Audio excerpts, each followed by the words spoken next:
기드온이 사자를 보내어 에브라임 온 산지로 두루 행하여 하여 이르기를 내려와서 미디안 사람을 치고 그들을 앞질러 벳바라와 요단에 이르기까지 나루터럭을 치하라 하매 이에 에브라임 사람들이 다 모여서 벳바라와 요단에 이르기까지 그 나루터럭을 치하고 또 미디안 두 방백 오렙과 수엡을 사로잡아 오렙은 오렙바위에서 죽이고 수엡은 수엡 포도주 틀에서 죽이고 미디안 사람을 추격하고 오렙과 수엡의 머리를 가지고 요단 저편에서 기드온에게로 나아오니라. 아멘. 청교도들의 사상 중에 공동의 유익을 위한 그러한 사상들이 있습니다. 그래서 특별히 1620년에 청교도들이 이 아메리카 대륙으로 오고 또 1629년경에 그 영국의 청교도들이 보스턴 지역으로 왔을 때 그들이 그 땅을 하나님이 기뻐하는 공동체 건설을 그들은 하였습니다. 그래서 그들은 사회를 건설할 때 모두에게 유익이 되도록 법을 만들었고 또 모든 사람에게 유익이 되도록 그 하나하나를 제정한 것을 시행해 나갔습니다. 그러는 가운데 이 청교도들이 코네티컷까지 내려오게 되었습니다. 그리고 뉴욕 지방까지 내려오게 되는데 그 중에 코네티컷의 그 청교도들은 한 청년이 장가를 가게 되면 혹시 그 아내 되는 그 배우자에 대해서 그 마을의 동의를 얻어야 했었습니다. 오늘날 같으면 상상이 되지 않습니다. 내가 이뻐서 아내를 데리고 오는데 마을 사람 주민들의 허락을 받아야 결혼을 할 수 있다니 이해할 수 없습니다.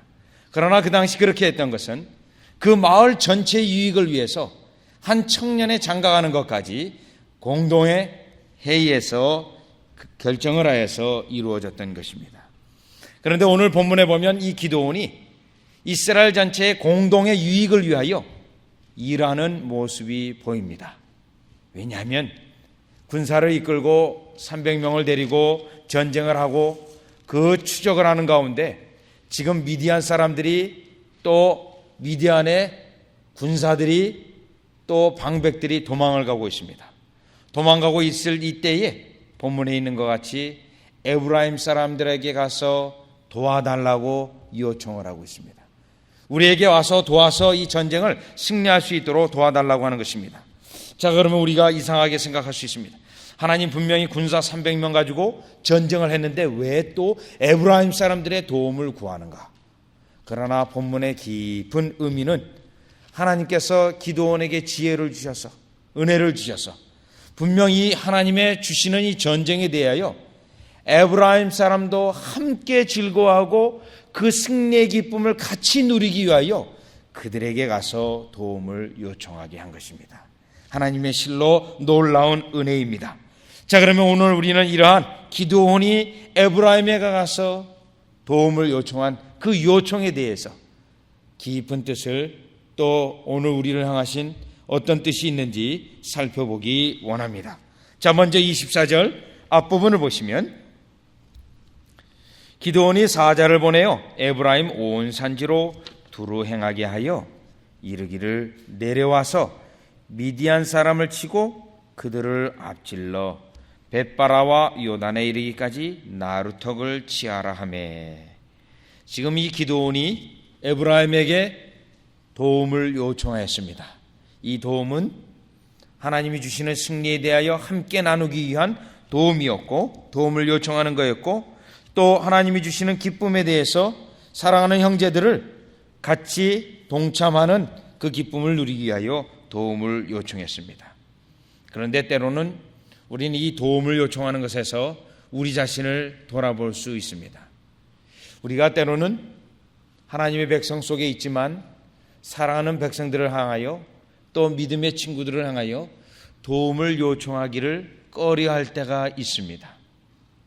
내 자존심이 허락하지 않아서 나의 약점을 드러내기 싫어서 도움을 요청하지 않을 때가 있다는 것입니다. 이것은 분명 잘못된 일입니다. 또 한편으로는 이렇게 도움을 요청하기를 주저하는 그러한 면도 있지만 아예 도움만을 구하고자 할 때도 있습니다. 자기의 이기적인 모습 때문에 다른 사람의 도움만 받으려고 하는 그러한 모습도 있습니다. 분명 이것도 잘못된 것입니다. 오늘 본문을 통하여 기드온이 에브라임에게 도움을 요청하는 것을 통해서 우리가 깨달아야 하는 것은 하나님의 백성으로서 하나님 백성의 도움을 구하는 것이 지극히 당연하다라는 것과 또 그것을 위해서 교만한 모습으로 도움을 구하는 것이 아니라 겸손한 모습으로 도움을 구해야 하는 것입니다. 에베소 4장 16절에 보면 교회를 몸으로 비유하고 있습니다. 그런데 그 몸의 비유는 머리는 예수 그리스도를 의미합니다. 그런데 그 머리로부터 모든 은혜를 받아서 두루두루 각 마디마다 서로 도움을 입고 서로 도움을 주고 합니다. 이것이 교회의 하나의 특징입니다. 그리스도의 성도들은 내가 형제들을 도울 뿐만 아니라 또한 내가 도움을 받기도 하는 것입니다. 그 도움을 기꺼이 또한 받아야 합니다. 나의 약점을 다 내어놓고 또 나의 부족한 면을 그리스도의 성도의 도움을 우리는 체험을 받아야 합니다.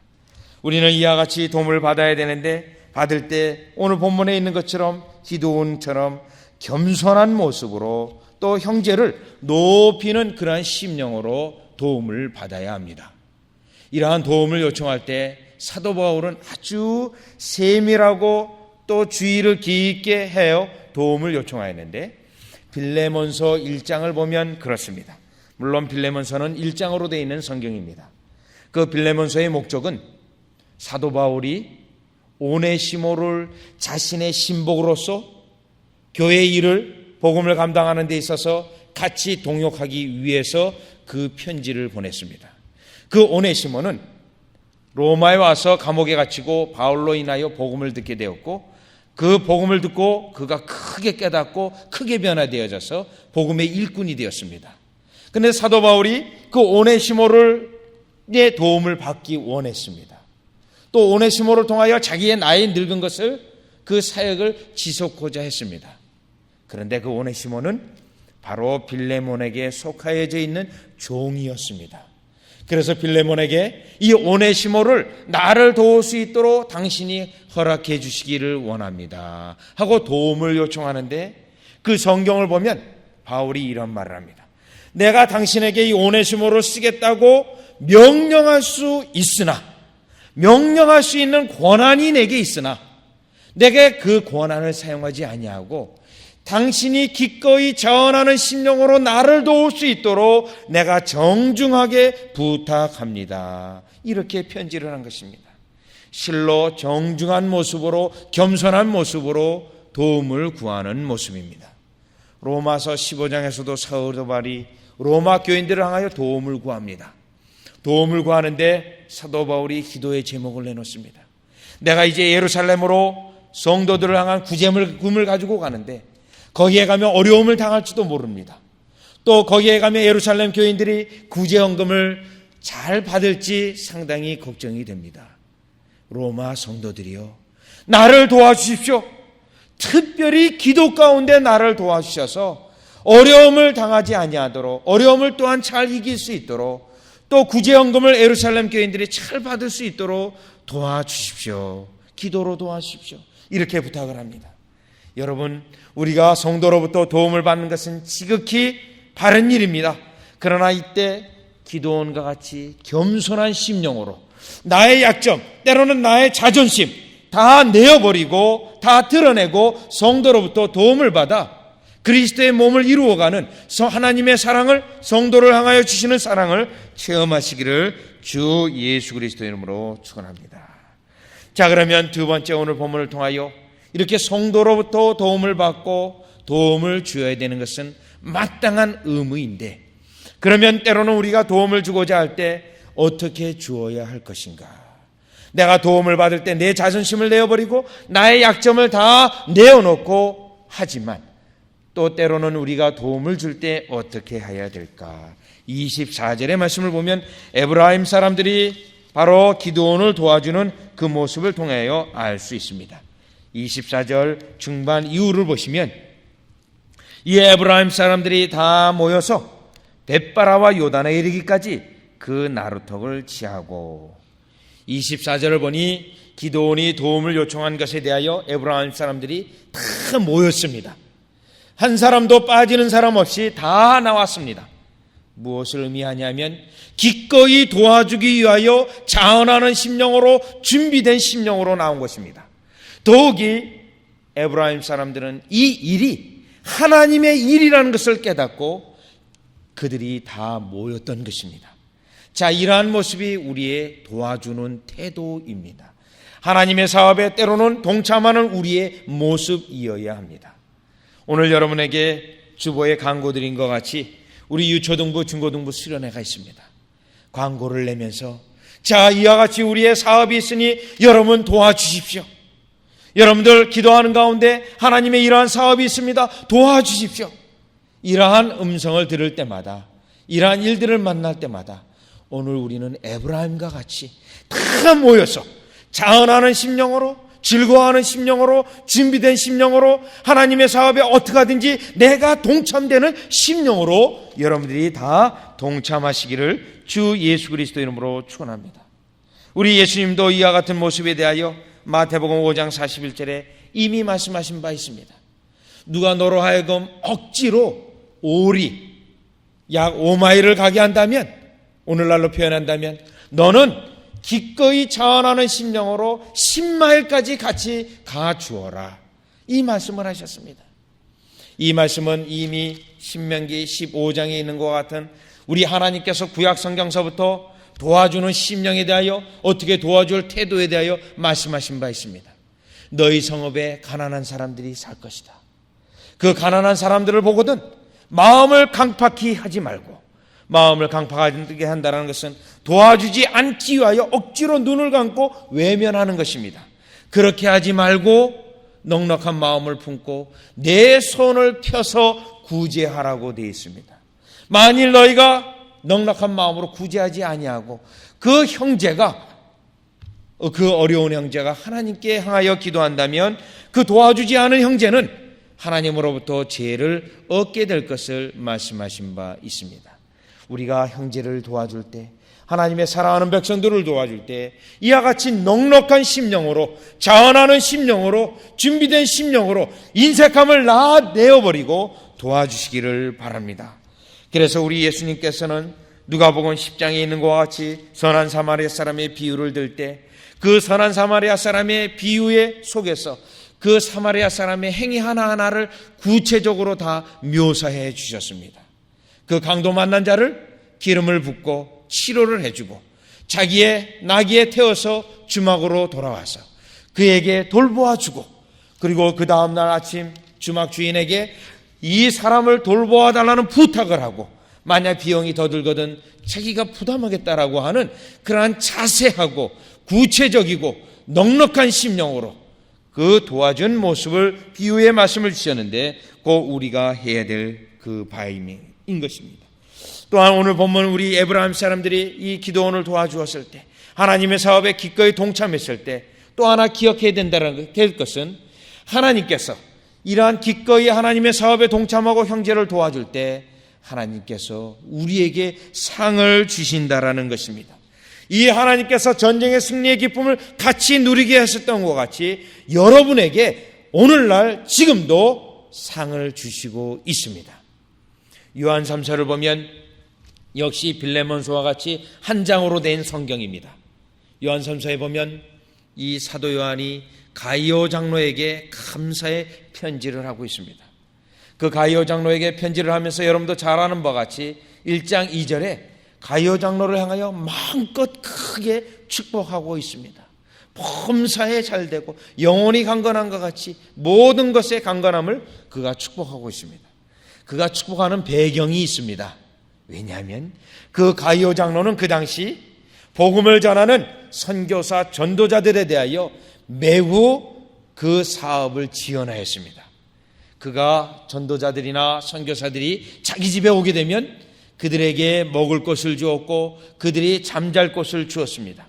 그것뿐만 아니라 그들은 이방인들에게서 어떠한 돈도 받지 않았기 때문에, 어렵기 때문에 그들을 향하여 물질도 제공했습니다. 그래서 사도 요한은 가이오 장로에게 당신이 이와 같이 하는 일들은 당신이 선교사가 된 것과 똑같습니다. 선교사가 받을 상을 똑같이 받는 것입니다. 이러한 말씀을 그에게 하였습니다. 우리 예수님께서도 마태복음 10장에서도 또 이 원리를 말씀하셨습니다. 그래서 전도 여행을 보내며 제자들에게 너희가 아무것도 가지고 가지 말아라. 너희 성읍에 가서 너희들을 공개할 자를 만날 것이다. 그런데 그 공개할 자를 무엇이라 말씀하셨냐면 합당한 자라고 말합니다. 합당한 자, 가치 있는 자.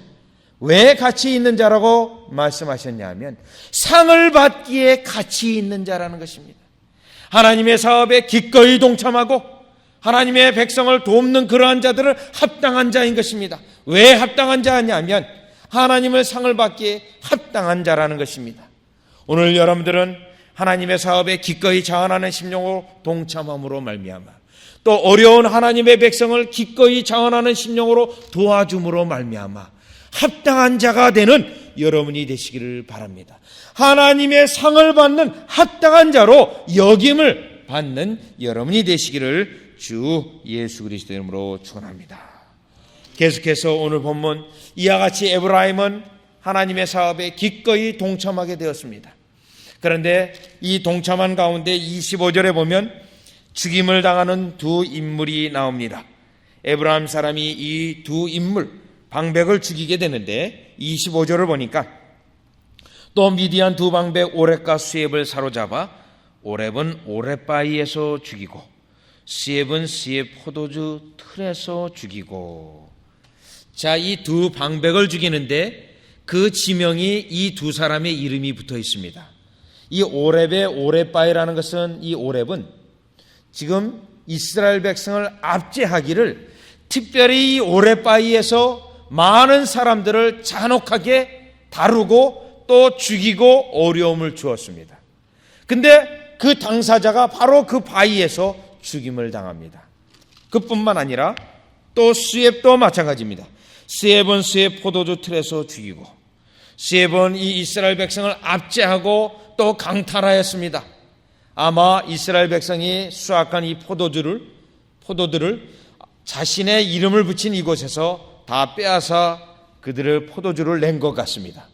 그래서 바로 그 장소, 사람들을 압제하고 또 핍박하고 또 오용한 그곳에서 바로 당신이 죽게 되었습니다. 이 말씀은 하나님께서 이 두 사람의 악행을 주의 깊게 보시고 그 악행을 기억하셨다 이와 같이 심판하시는 것입니다. 그들의 악한 행위대로 보응을 하고 있는 것입니다. 자, 이 말씀을 보면서 사사기 1장에 여러분과 같이 보았던 사사기 1장에서도 똑같은 사건이 하나 나옵니다. 사사기 1장 5절에 보면 아도니 베색이라는 인물이 나옵니다. 아도니 베색이라는 인물이 나오는데 이 아도니 베색이 지금 도망가고 있습니다. 근데 6절을 보니까 아도니 베색이 도망하는지라 그를 쫓아가서 잡아 그 수족의 엄지가락을 끊으매 아도니 베색이 가로되 옛적의 치시방이 그 수족의 엄지가락을 찍히고 내 상 아래서 먹을 것을 줍더니 하나님이 나의 행한 대로 내게 갚으심이로다 하니라. 자, 지금 아도니 베색이 손가락이 다 잘려나갑니다. 그런데 자기가 결국은 왜 이러한 어려움을 당하는가? 과거의 치시방에 대하여 손가락을 자르고 이 못된 행위를 한 것에 대하여 하나님께서 보응하신다라는 것입니다. 지금 다시 본문으로 돌아와서 오렙과 수렙이 이 죽임을 당하는데 하나님께서 그 악한 행위대로 그대로 보응을 하고 있는 것입니다. 그러면 이 본문의 말씀을 오늘 우리에게 어떤 의미를 가지고 있냐면 우리 하나님께서 오늘도 우리의 행위를 보고 계십니다. 그런데 하나님의 백성일지라도 우리의 악한 행위가 있다면 우리 하나님께서는 그 악한 행위대로 우리에게 보응하실 것입니다. 시편에 있는 대로 우리의 선한 행위는 우리 하나님께서 상으로 보응하시고 우리의 악한 행실은 악한 행위에 대하여 보응하신다고 되어 있습니다. 갈라디아서 6장에서는 우리가 무엇을 심든지 뿌리는 대로 거둘 것을 말씀하고 있습니다.